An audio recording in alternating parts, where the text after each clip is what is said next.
പ്രിയമുള്ളങ്ങളെ എല്ലാവർക്കും നമസ്കാരം. ഇന്ന് ശുഭദിനം നേരുന്നു. ഇന്ന് സ്വതന്ത്രയുടെ പൂക്കൃഷി 65-ാം ദിവസത്തിലേക്ക് എത്തിയിരിക്കുകയാണ്. ചെടിയൊക്കെ നല്ല ഗംഭീരമായിട്ടാണ് നിൽക്കുന്നത്. ഇന്ന് ലാസ്റ്റത്തെ വളപ്രയോഗം നമ്മൾ നടത്തി. ഫാക്ടംബോസും അതുപോലെ പൊട്ടാഷും ഇന്ന് നമ്മൾ കൊടുത്തിരിക്കുകയാണ്.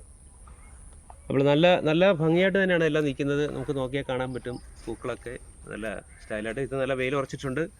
ഭാഗ്യത്തിന് ഇനി അങ്ങോട്ടുള്ള നമുക്ക് ഇത്രയും വെയിലുകൾ കിട്ടിക്കഴിഞ്ഞാൽ ഉള്ള ദിവസം ഒരു 5-8 ദിവസം കൊണ്ട് 5-8 ദിവസമൊക്കെ മഴ പെയ്യാതെ ചെറിയ മഴയുടെ കുഴപ്പമില്ല. അല്ലെങ്കിൽ ശക്തമായ മഴയും കാറ്റും വരാതിരിക്കുകയാണെങ്കിൽ നമുക്ക് നല്ല രീതിയിലേക്ക് ഇതിൻ്റെ വിളവെടുപ്പ് നടത്താനായിട്ട് കഴിയും. എന്തെങ്കിലും ചെടിയൊക്കെ ഒന്ന് എല്ലാവരും ഒന്ന് പരിശോധിക്കണം. ഇന്ന് നമ്മൾ വളമിട്ടെങ്കിലും ഇടയ്ക്കിടയ്ക്ക് വന്ന് നോക്കിയേക്കണം അതിനകത്ത് എന്തെങ്കിലും പറ്റുന്നുണ്ടോ. പക്ഷേ ഇതങ്ങനെ വിഷയങ്ങൾ ഉണ്ടാകത്തില്ല. നാളെ മറ്റന്നാളോ ഒക്കെ ചെടി വലിക്കത്തുള്ളൂ.